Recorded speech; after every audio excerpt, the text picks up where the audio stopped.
Welcome back to the Gone Traveling Podcast. We are looking at the BKT EuroCup round one. With me for this season is Marco Munno, communication specialist and collaborator with Sky Sport Italia and La Giornale Tatipo.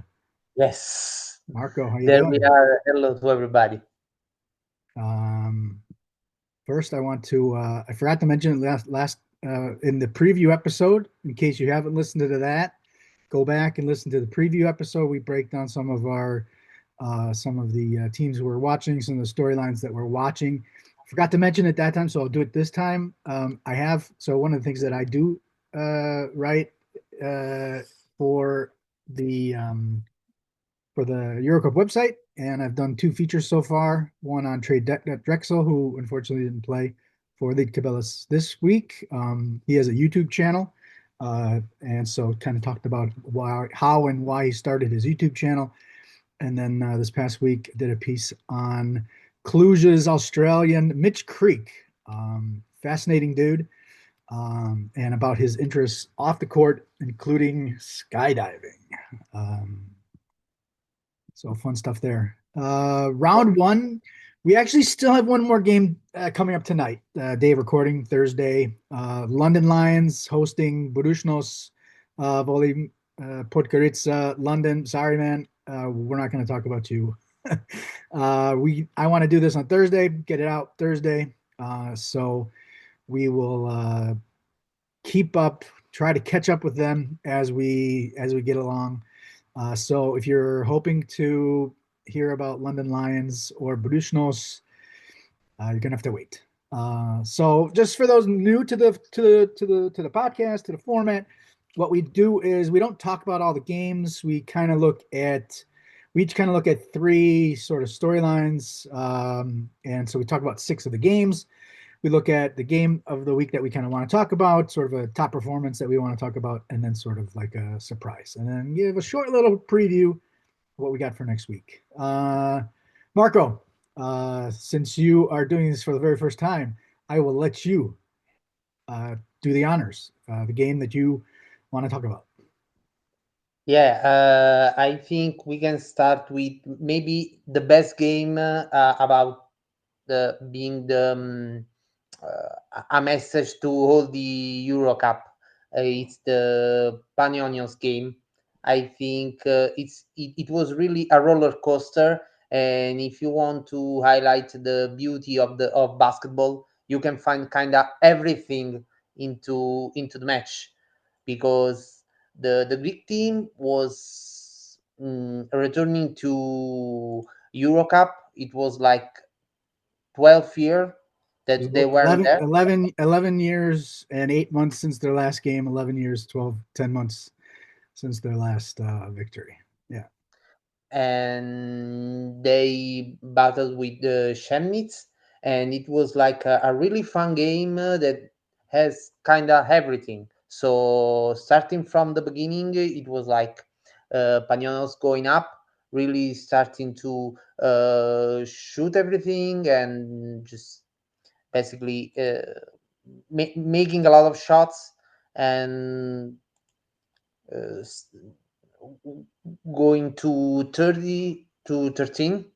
So it seems like it was a game already won, but it was not really like that, because Chemnitz starting to recover from the disadvantage. So they went like 4 point difference at the halftime.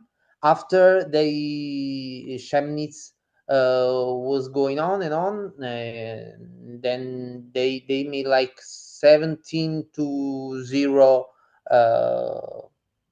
to go ahead, and then in the last quarter, Panionios went back, and they went tight to the end of the regulation time, and then there was the overtime. That is always like the best thing that can happen, and then giants happened.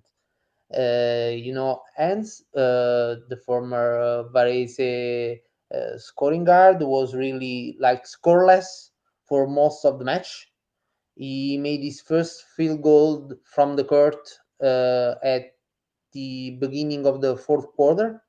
So he was really struggling with his shooting, finding his rhythm. But after when it came overtime, he made like 6 points, and also this shot that tie the game, and then after that give the last lead and give the victory to Panionios. So really you can find everything into the game, and if you want to show to someone that never watched a basketball game uh, a whole match, you can show that maybe there were not the best players on planet Earth, but if you want some emotion, if you want some roller coaster, and you can find that. And also, when you won the game at the last shot, triple, so the excitement goes on and on, and just that maybe was one of the best match that you can find this round, and maybe going on the competition, you will remember about this. Yeah, I mean, it was obviously a historic match, historic game for Panionios coming back after nearly 12 years. Chemnitz, okay, just so not Chemnitz, Chemnitz. Lunces was going crazy, 12 points. They were leading by 17, fell down by 13. And Hans was 1 of 13 from the field, hit the tying 3-pointer at 34 seconds, and then really, because I wrote about the game for the EuroCup website, and I saw him take the last three with like 6.4 seconds left, and I mean he was like, I know I'm taking this shot, and it was like, that's pretty early. And it was way downtown. And I love your point about if somebody who hasn't watched basketball at all, this is a good example because you do roller coaster is a very good word for it. Yeah, congratulations on the historic victory for Panionios Chemnitz. This was their first ever game in the competition too, and I hadn't seen them yet because the German league just kind of started over the weekend. I like this group too. I mean, it's a club that has done some big things in Germany and Europe for the last couple of years, and really interested to see what kind of how this team is able to progress. This Davis, Newman, Sibande. I love Brewer's energy. I watched a lot of him last year at NBC in Germany, and Kevin Yabo. Sometimes had some questionable shots in big spots that may have cost them the victory, but he's a massive part of that team. So it's I'm higher on Chemnitz necessarily than on Panionios. But yeah, a very, very good game. I went to a another fun one, also German participation, and that was the ratiopharm Ulm Thriller 96-93 at Turk Telekom. Turk Telekom, I had fourth in my power rankings, and did you have them number one?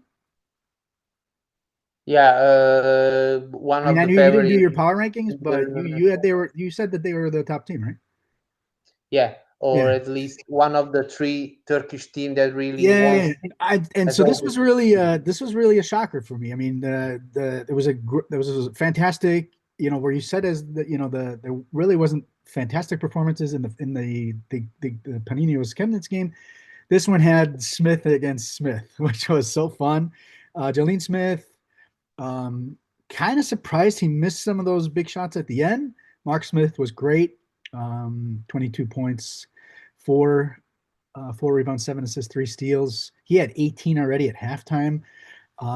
But really, the guy who kind of won it for them was Tobias Jensen, who really, he had a big final third last season. Really kind of his first full season being a major participant, a major role player. major factor in that team, and he came up with three big 3-pointers in the final 3 minutes. Finished with 18 points, 4 threes, and 5 assists. Hit a big 3-pointer with 33 seconds to make it a 92-85. And this is a massive victory for Ulm, and for 2 reasons. First of all, it's a big road win, and being always when you win road games in this competition, it's doubly important because it's so hard to win on the road, and also beating such a good team this early is going to give this team that has a lot of inexperience that much more confidence moving forward. So I have to imagine that Ulm is super excited about where they are right now, knowing that they're able to, with all those younger, less experienced guys, that they're able to do this against a team that really has a lot of super stud experienced guys like Turk Telekom to get this victory on the road. And also, the last podcast we talked about Jensen.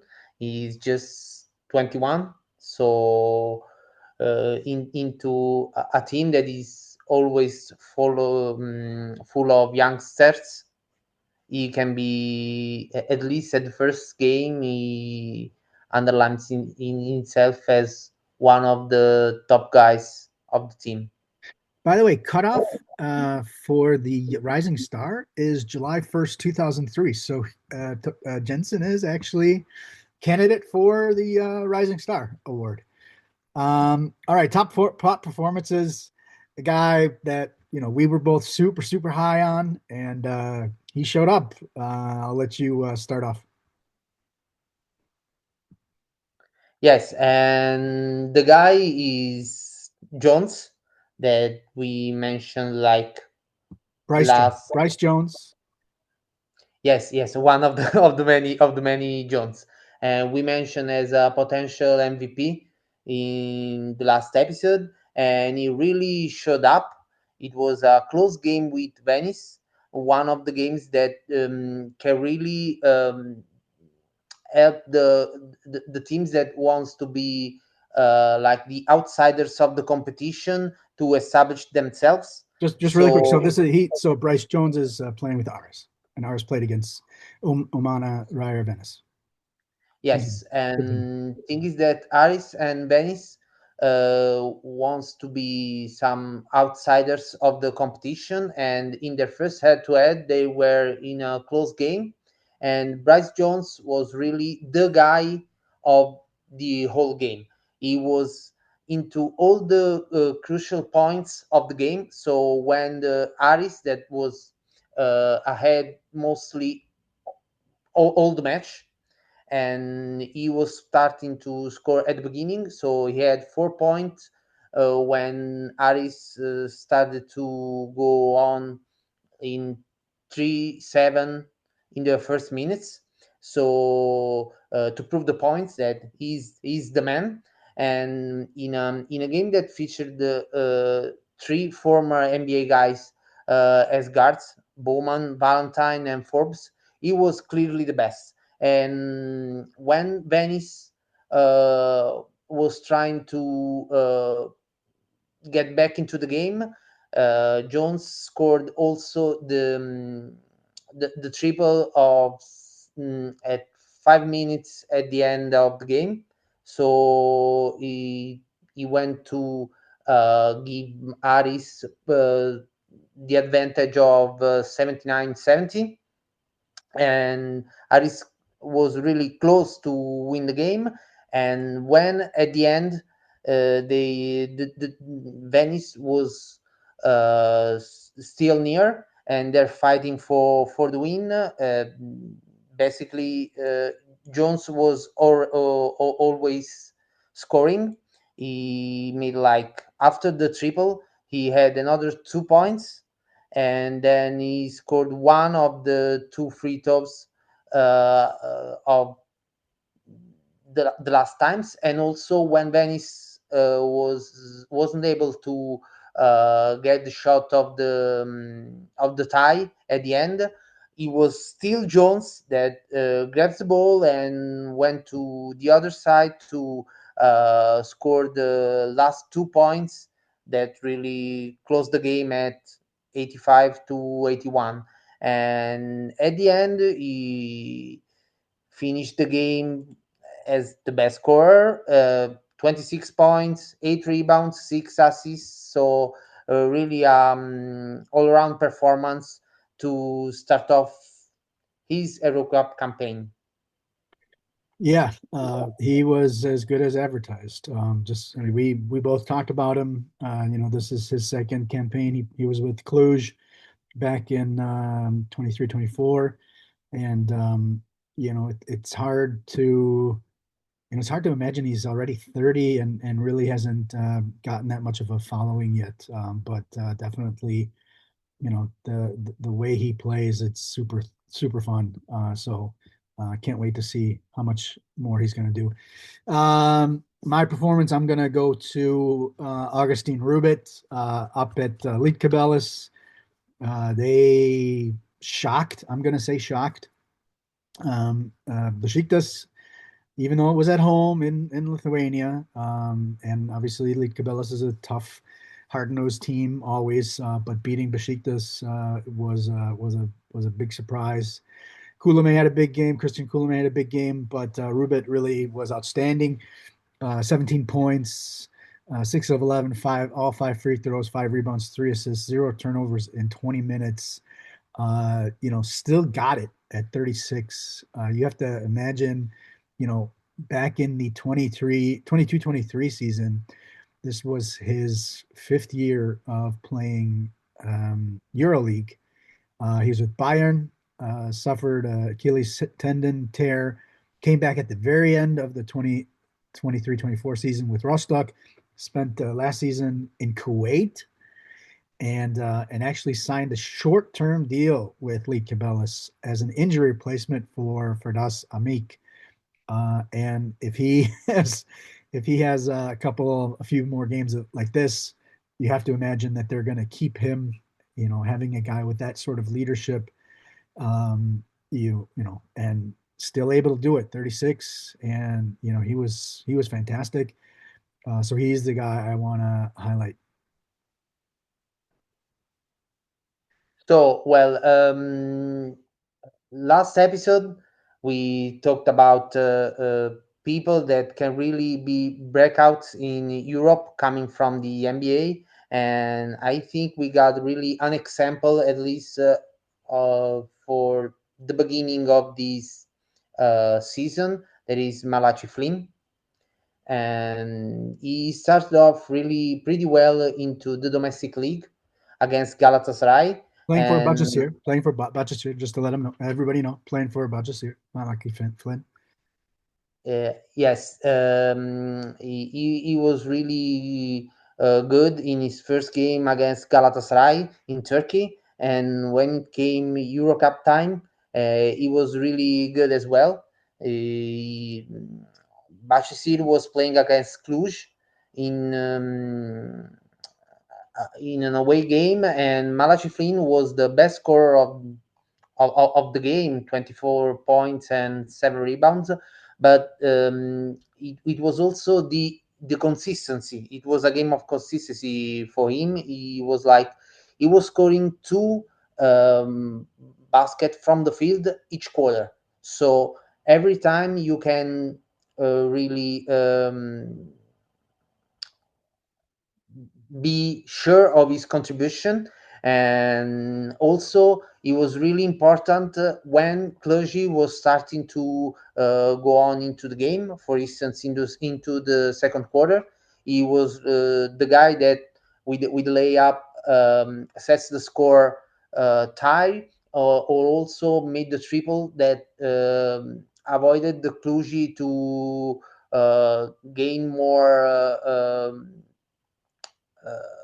get more excitement and going up into the score. And also when it came the end, he was the guy that was really also scoring the triple that really helped Bahcesehir to win the game, and also he scored the throw in the free throw of 96 to 86.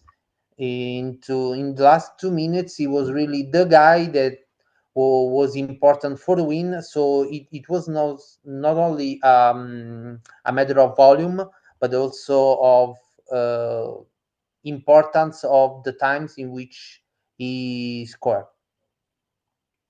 Yeah, I mean, I was kind of surprised that he was able to perform at such a high level already. But yeah, definitely, and I mean, Bahcesehir, I'm really happy that I picked them number one in my power rankings. They have so many weapons, man. Trevion Williams, Hunter Hale, Matt Mitchell, Panitka, Akpinar had a great game.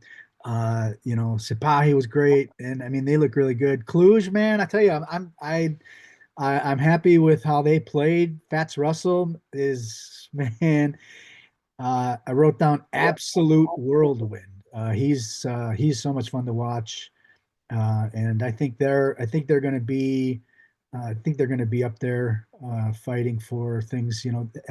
Just like Ulm. Okay, they didn't win the game, but I think Cluj can be really happy about playing a game like that as the first season with really a brand new team, except Guzman and Richard. Everybody's new on that team, so for them to do this against Bahcesehir, really play with them for so long, and then that really star-studded roster being able to take over at the end, I think Cluj has to be really happy. So yeah, the guy I like to kind of talk about surprise comes from Bourges. Bourges, they blew out Trento on the road 79-48, and so many people know about, and I think have if they haven't started, they will start talking about Darius McGee. I think he's came from Bonn, small guard. I think maybe guy who could dominate the league, follow sort of in the footsteps of a guy like TJ Shorts. But let's talk about somebody else, another guard. I mentioned him in the opening in the preview podcast, and that's Assemian Moulare, uh, Paris-born Ivory Coast national team player, only 22 years old. This is actually his return to the EuroCup. Probably a lot of people won't remember this, but he was with Metropolitan, a French team back in 21-22, played with Vince Hunter, William Cummings, Keith Hornsby, but spent the past 3 seasons in the Division B, Pro B, with Sandemar Vichy Clermont. But he's 22. He's already been with the senior national team of Ivory Coast since February 21. So 4 years already with the senior national team of Ivory Coast, and super solid game. 11 points, 5 of 11 shots, 7 rebounds, 4 assists, 2 steals, just 1 turnover in 23 minutes of action. You think about this guy was in the second division in France for the past 3 years, and he's doing this. So Assemian Moulare, any thoughts on him? Well, he was really very cool with Berg in a game in which Berg was really setting the tone from the beginning. So they gave no chance to Trento, at least uh, maybe the first minutes. But after Berg was really impressive, and you mentioned like McGee, who was really the guy that started to score more than Trento. And when it came, when it was time for the bench to show up, when Moulare was the best one of the group, so they continue to grow up their lead, and also having a huge difference. 31 point can really help them into the whole standing at the end of the season. That's really impressive for the game, and also that will be really impressive for the standing when you will start counting all the differential in points. Just to get an idea, this result really doesn't surprise me at all. I have Bourges at number 5 in my power rankings to start the season, and I have Trento at 15. So I don't think that highly of this Trento team. I think we talked about it last week. They lost a lot, but I'm really super excited about this Bourg team, and I think they have. I think they're going to beat a lot of teams this year. I know we usually stick to sort of these 6 game, whatever. But I do want to mention it's for those who followed the show last year. Sergio and I, we talked, and everybody who did the EuroCup talked about Jared Harper last year, obviously MVP. And I did want to talk about really quick the game. Jerusalem beat Hamburg 100-85. He scored 16 points on 2 of 7 shots, but 12 of 14 free throws. He had 10 fouls drawn. Last season as MVP, we talked about it all the time. Last season, he averaged 7.9 fouls drawn a game, 11.1 free throws attempted a game, and 12 times he had double-digit free throw attempts. So Jared Harper is doing Jared Harper things again, drawing 10 fouls in the game. So I just wanted to throw it out there. All right, hey, let's look ahead to round 2. Again, for those who might be looking for something from London, you guys have to play on Tuesday or Wednesday, and then we'll talk about you. But we'll talk about you next week because they so London play on Tuesday and Buducnost play on Wednesday. So give me your highlight. The biggest game or two that you have on your that you're looking forward to. Yes, well, maybe that will not be really a game that has a lot of hype, but for me, there is Chemnitz against Lietkabelis, just because Lietkabelis beat Besiktas into the first round. It was like the other maybe surprising result. So Chemnitz was really good into their first game ever into the competition. They got the home debut, so maybe I'm looking to that game also because for different reasons, both of the teams were really curious at the after the first round, and maybe I think that game that you cannot really understand what's going on, so I'm looking for that one. You're missing a big one. My eyes, the biggest game is Borg at home against Turk Telekom. That is Wednesday. And this is for me in my power rankings, number 5 against number 4. I think that's just going to be a fantastic game. Turk Telekom's going to definitely be super motivated to win after losing at home their opening game. Couple other interesting ones, Ulm, to see if they're able to match, to confirm, to repeat that strong performance. They host Panionios. Besiktas, looking to bounce back, have a game at home against London. And then, another good one I think is also Jerusalem. Jerusalem's, playing against Cedevita. That's, those are, 2 teams that are, have high expectations. Obviously, Coach Mitrovic at Cedevita, obviously wants to do some big things there. So, yeah, I think next week's going to be fun. Chemnitz playing their first ever game at home, and I think they have a good chance of winning their first ever game against Lietkabelis. So we'll have to see. All right. Anything else you want to talk about this week, next week? I think let's see what happens. I think we will also talk for the first time about London Lions. So and Buducnost. And Buducnost. So there will be maybe two teams to focus about. Yeah, I imagine we only talk about 6 games. I think we'll probably talk about one of those, at least both of those guys next week. Marco, let everybody know where they can follow you on social media, etc.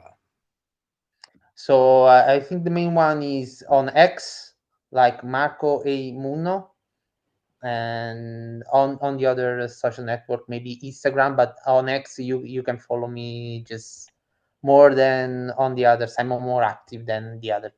And then as Marco Munno, Munno, and I am also on that platform, Hein News, HEINNEWS, Hein News, HEINNEWS. All right, Marco, thanks a lot. Appreciate the time. Happy to have round 1 in the books, and we'll talk to you next week. Yes, we're looking forward to the second round.